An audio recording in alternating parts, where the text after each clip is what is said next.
Hello, good morning.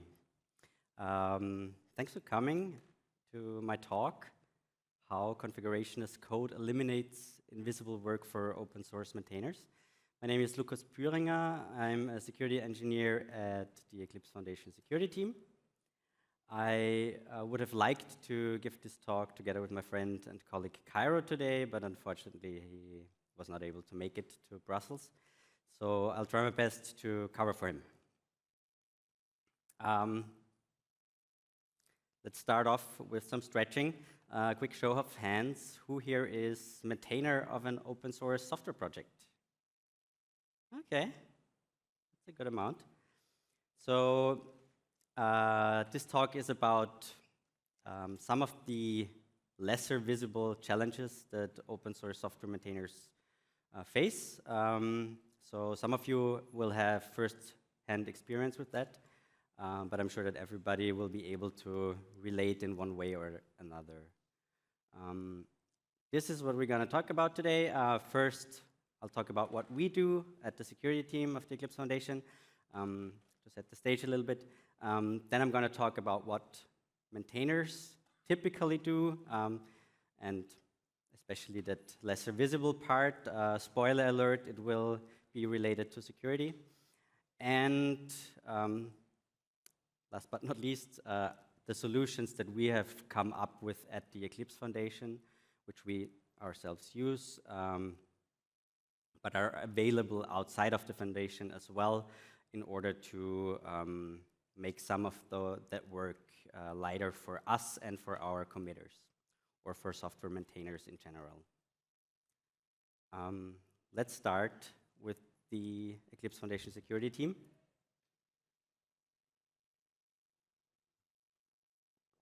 We're a small group of happy people. That's us at our latest team meeting in Milan.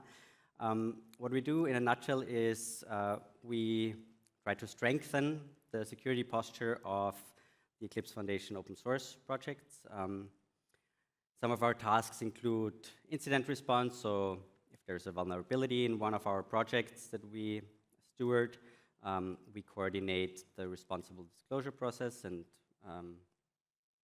poke the projects that they fix the things in a timely manner. We provide trainings to our committers, but they're public to the general, so if you're interested, you can browse the Eclipse homepage and look up the trainings in the security section. And we develop tools to make our own work easier, and all under this mission of strengthening the security posture. A focus of ours, a particular focus of ours, is the software supply chain and its security. I guess everybody has some understanding of what the software supply chain is. Here is one definition. It's the set of components, dependencies, tools, and processes involved in developing, building, and distributing a piece of software. So everything from the inception of a software project to writing its code until shipping it. Much of the modern software supply chain is powered by GitHub these days. And to give you a bit of an idea of the scale at which we operate, the Eclipse Foundation has more than 300 GitHub organizations under its umbrella, and more than 3,000 GitHub repositories. So the software supply chain is not only interesting to us, but also to threat actors, or actually that's why it's interesting to us, because attackers have found the software supply chain in recent years as a means of really having impactful attacks. Here's a fine selection of incidents that you may have heard of from the recent past. I'm only skim them to give you an idea of what can go wrong. Early last year, there was the TJ Actions incident. TJ Actions is a very popular GitHub action which can detect file changes in your GitHub repository. I think it's used by more than 20,000 GitHub repositories. And the action was compromised for the attackers to harvest secrets. In the end, only about 200 repositories were affected. That means they ran that action in the time frame while the action was compromised. But yeah, still, 200 repositories leaked their secrets because of this compromise. Second incident I want to mention here is the Shai-Hulud campaign, which came in 2 waves late last year. It was a self-replicating NPM worm that started off with a couple of, also to harvest secrets, started off with a couple of compromised NPM packages, and then self-replicated by harvesting more secrets, and whenever it found on a developer machine or in a CI system new secrets, new NPM tokens to publish packages, it added new compromised packages. In the end, there were about 800 compromised NPM packages, and again, more than 20,000 repositories within hours compromised by the attackers. So very effective attack. And then the most recent, quite famous compromise was the Trivy incident earlier this year. Trivy is a very popular good security scanner, and it had multiple of its products compromised: the GitHub Action, Docker images, and the binary compromised, again, to harvest secrets. I didn't find definite or confirmed numbers of like the impact. I read somewhere that more than 500,000 secrets were exfiltrated by the threat actors. So yeah, the number is not so important. What's more important is that these attacks exist and are very effective, very impactful, have a huge blast radius. They have a lot of cascading effects. So for instance, Trivy led to other attack campaigns. There was Canister Worm, which was, again, an NPM worm similar to the Shai-Hulud thing. There was the LightLLM incident on Python, which was triggered by secrets become exfiltrated from the Trivy campaign. So they happen, they are very effective, and they share similar patterns. They all started by pawn requests for initial access. For those of, maybe show of hands, who has heard of a pawn request? Okay, so I'll briefly describe what it is. So pawn request, it's a wordplay of being pawned, like being compromised, and pull requests on GitHub, the way how you can add code to a project. Pawn requests exploits an unsafe event trigger in the GitHub CI, where basically an attacker can run the attacking code, untrusted code, in the GitHub repository with elevated privileges to access GitHub, to access secrets from that repository, and to write to that repository. There are reasons why this feature is available, but it's generally you really need to know if you want to enable the feature.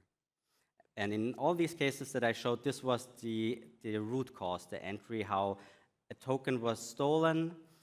That token was then used for lateral movement. It was in all cases, I think in all cases, the tokens had broad permissions, so the attackers were able to use the token to jump from one repo to another one, and then steal more tokens, and so on and so on. And then finally, mutable tags, very important for attackers to distribute their software, because in GitHub, a tag under which an action or a software is released can be mutated. So if something is version XYZ on one day, it can still be version XYZ on the next day, but have completely different code. So that really helps for distributing malware. So yeah, those are important takeaways for all of these attacks. Similar patterns, and actually things that can be solved. There's mitigation for all of them. You can configure GitHub to restrict the event triggers for your CI events. You can configure base permissions. You can protect your branches so that not everyone can, or that it's harder for someone to change your source code without you noticing. And as a user, you should pin your dependency, really pin them, not to a branch version, to a version tag, but to the commit jar, so that you don't pull in something that you don't want to pull in. So solutions exist, or settings exist to mitigate those problems. The real challenge for us, or in general, I would say, is to enforce them consistently and at scale. So for instance, you administer thousands of repos. You want to make sure all of them have safe settings set. Let's talk briefly about what a maintainer does, or what you do, or some of you do. At the Eclipse Foundation, the maintainer might work with one of these projects. We have plenty more projects. These are just a selection of popular ones. What I'm trying to say at the Eclipse Foundation, or in general, open source maintainer, contributor, works on a particular problem domain, be it Internet of Things, software-defined vehicles, fancy code editors. You want to fix a certain thing, write code for it, review code, maintain code, foster a community. So that's what I guess most maintainers care about. But then there is this invisible work, or lesser visible work, which becomes very visible when something goes awry. And that is keeping up with constantly changing security best practices, implementing them, maintaining them, and so on. This is very time-consuming, cumbersome, even if you only have one repository or one GitHub organization, and it diverts focus from the project. GitHub, what adds to this is GitHub doesn't have so great security defaults, so you really need to make an effort to turn on the right things. But it has some great recommendations. Some of them I already mentioned earlier, but so in general, GitHub tells you to make sure to protect your accounts, your code, your builds, and you can do different things. When it comes to your accounts, make sure to apply principle of least privilege. So your member permissions should only be as permissive as needed. You should enforce two-factor authentication to make phishing campaigns less effective. When it comes to code, turn on Dependabot. That's built into GitHub, and make sure that your code stays up to date, that you get alerted when, like, your dependencies stay up to date, and you get alerted when a dependency becomes vulnerable. You can turn on branch protection, which I already talked about. You have different tools for code scanning, secret scanning. Some of the hack campaigns I talked about earlier dumped the secrets into the GitHub log. So GitHub has a feature to detect those secrets that get dumped somewhere maybe, or if something gets added by a committer by accident. Yeah, turn them on. Attackers can work around them, but still try to make it as hard for them as possible. When it comes to builds, you can set the permissions of your workflows, same as member permissions. Make sure the workflows don't have more permissions than they actually need. And for PR permissions, talks about the spawn request thing. Like, make sure that you don't use features that are very risky.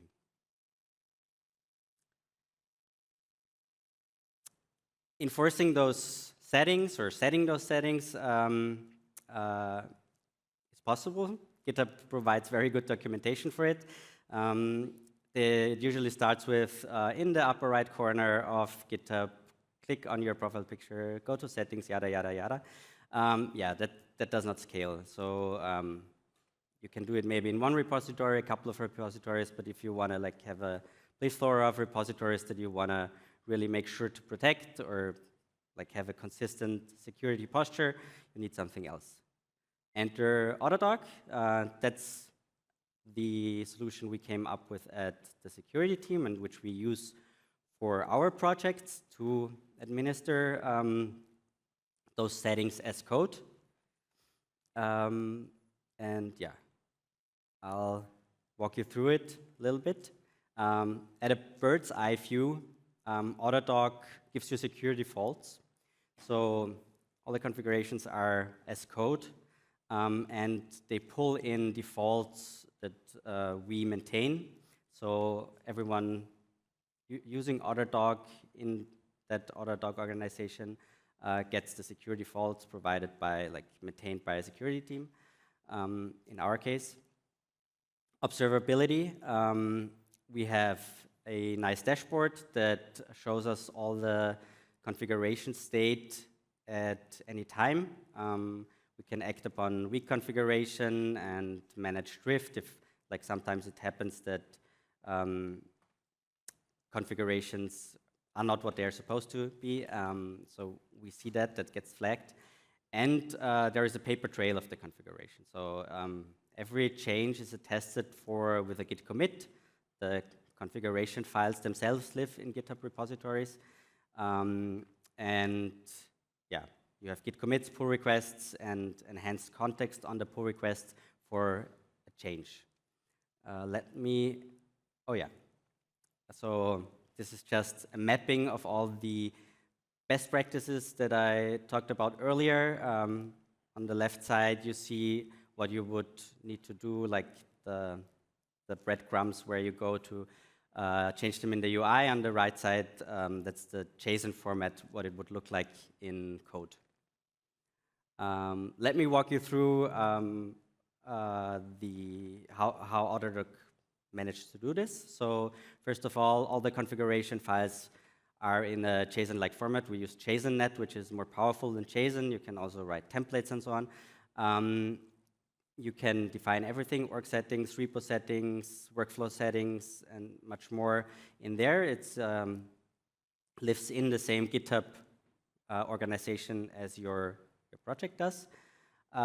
When you want to make a change to it, you submit a pull request and go through a normal pull request review process. Using pull requests has another important or very helpful feature. You have author identity and the whole author team permission model attached to it. So not anyone can make it, but you use the same permission model or can use a similar permission model as you do for your code. You also have timestamps and so on. So pull request is submitted. Autodoc, an Autodoc GitHub app bot will then go and look at the pull requests. It will do some preliminary validation if the code, the configuration changes actually make sense.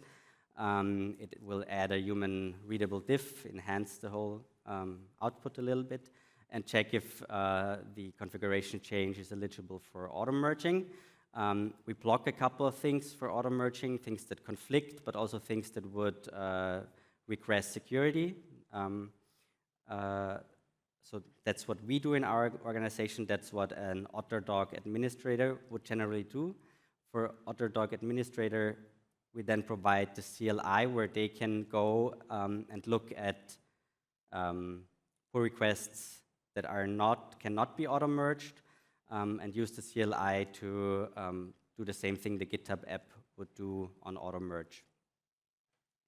And then this other pillar is the dashboard, which gives us a good overview of the entire Autodoc organization, which spans over multiple organizations, and showing all the managed orgs, notifying about drift and so on. So you can really configure most of the things you can configure in the GitHub UI. Do this on organization level, repository level, action workflow level. These are some important ones. The full reference is on the Autodoc documentation page. Some of those I already talked about, especially the security critical ones, but I want to point out that Autodoc is not only about security settings. You also, we also try to make it possible to generally configure the repository, like profile, description, and so on as code, something that you would otherwise have to do individually in the UI. So Autodoc is really not only about security, but a broader topic, which is governance. So you can tweak the individual descriptions, topics, emails, and so on. You can describe policies about the content, like if discussions are enabled and so on, private vulnerability reporting. So security relevant themes, but which fit into the broader concept of governance, of how your organization is structured, how you observe your organization. We have capabilities of defining secrets and variables in the config file, not in clear text. There's integration with secrets providers. We have the possibility to create blueprints, like say every new repository that gets created needs a security.md file or certain workflows or a code owner's file and so on. And we can also use Autodoc to actually create new repositories in the organization or delete old repositories or archive them. And the whole thing will be tracked by this paper trail of changes in your Git history, in your pull request history on GitHub. Where do you get started? For those who are already Eclipse Foundation open source projects, there's good news. Autodoc should be enabled by default, at least for the newer ones. If it isn't, please reach out to us. We're happy to help you set it up. For those who are not, so that's a service that we as the security team provide to our projects. But for those who are not affiliated with the foundation, it's possible to self-host it and designate your own security team or whatever administration team. So if you want to learn more, the Autodoc itself is a open source project under the under the Eclipse Foundation, So we have a GitHub repository. We dog food Autodoc. We use Autodoc for Autodoc ourselves. Come visit the GitHub organization, the GitHub repository, open a discussion item. There's another link at the end. I will share those slides. Yeah, or stay here after the talk. We will have time for Q&A as well. Reach out to me at the conference. There's plenty of things we can do. Before I conclude, I want to make a quick shout out to Alpha Omega. They have been really supportive to the security team at the Eclipse Foundation and Autodoc in particular. So a lot of this work was enabled by them. And I want to thank you for coming. And if you have any questions, I can try to answer them now. Mikael, the head of our team, is also here. He has more experience with Autodoc than I do. Please.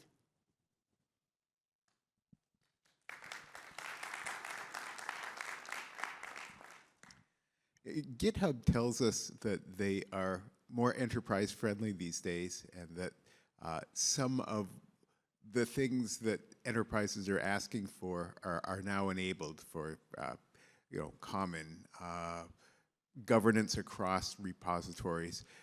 What's your experience been with that?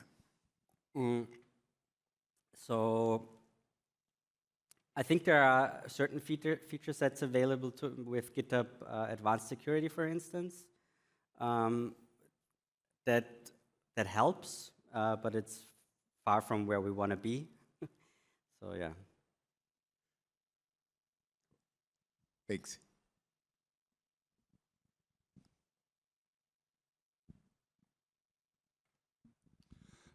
First of all, thank you for Autodoc. This is really helpful for project maintainers to be to configure the project on your own and to be self-empowered and not always have to reach out to the IT team and bother them to fine-tune some settings in your repository.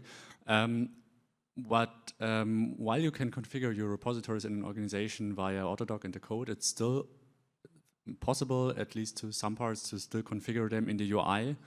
and then it happens that the UI or the live settings and the configured settings get out of sync. And if you later want to apply a change through Autodoc, you get errors and can't merge them because these live and configured settings are out of sync.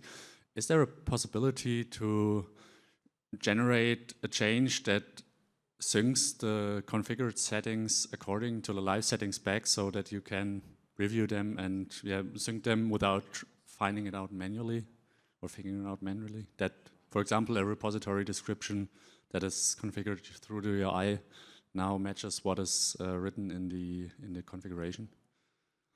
Yeah, so generally that's how Autodoc works, that it applies the settings as it would do, as you would do via the UI. But there is always the problem of configuration drift, that you change something and Autodoc does not immediately recognize it when you change it over the UI. But that's actually a good point. So for everyone who's using Autodoc, it's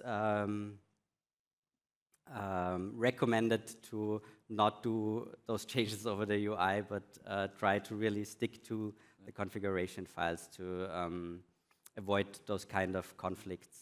Yeah, we tried, but sometimes we have a large group of committers. Maybe not every committer is aware of this recommendation. So yeah, it happens sometimes, and it would be nice to have some simpler way to sync the configured settings again with live settings, or have at least a proposal, a PR generated for it.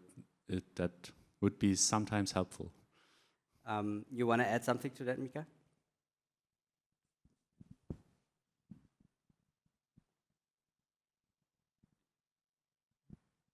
So thank you for the nice comment.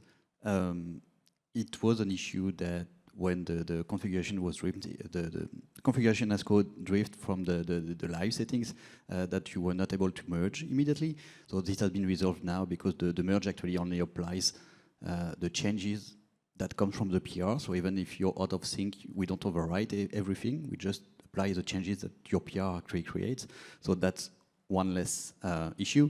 But for sure, we actually have a feature request about this specific feature to have a PR automatically created from the drift so that we can reconcile both the live settings and the PR. But the priority was to unlock and to prevent errors when the settings were out of sync.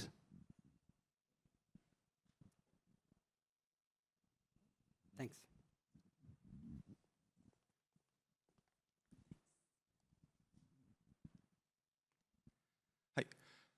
Just a question about the overall direction where the Eclipse Foundation is going. I see an increased focus on GitHub and GitHub Actions. What about Jenkins? Part of our infrastructure is, we have half of our automation on GitHub Actions and half of that on Jenkins. I can observe the fact that you didn't build something that an Autodoc for Jenkins. So yeah, that's a great question. Autodoc currently only works for GitHub. I think there have been plans to have something for the other CI platforms that we have in the Eclipse Foundation, but I don't know of any actual work being done at the moment about that. Yeah, there was a reply to that comment. Right there?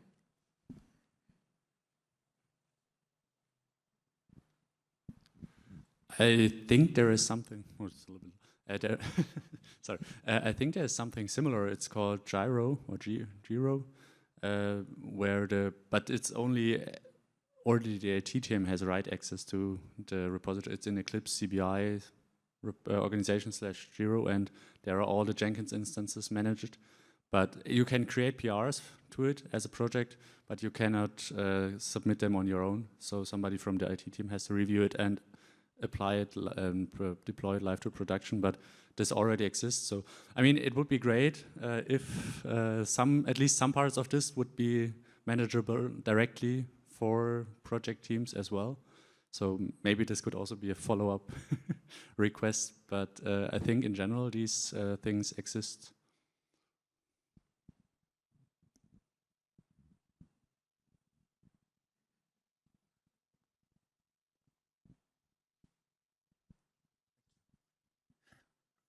You mentioned that you recommend to use commit hashes instead of tags. As far as I know, you can also create tags with the same characters like a commit hash, and Git would prefer to use the tag instead of the commit.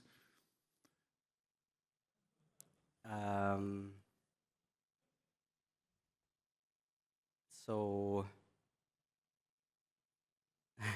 I haven't heard of that. That's new to me. Okay.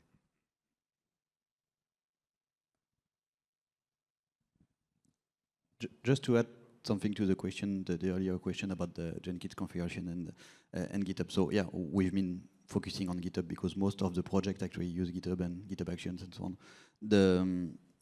So Jenkins is not going away, but one thing that we are aware of, and we understand that most projects stay with Jenkins because they use the code signing infrastructure at the foundation that is only available from Jenkins.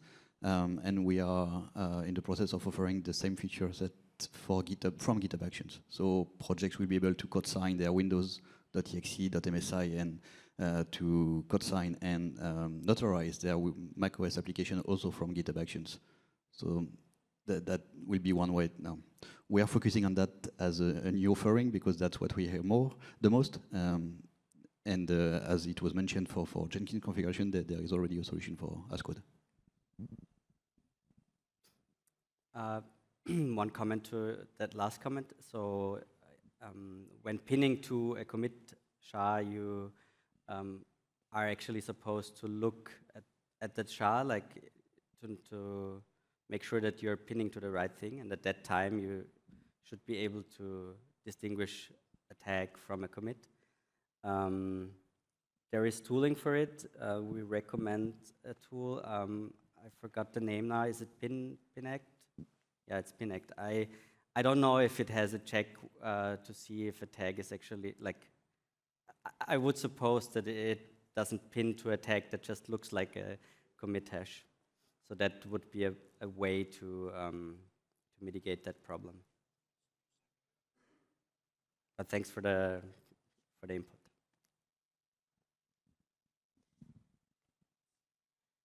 All right. Thank you. There's one more question over there.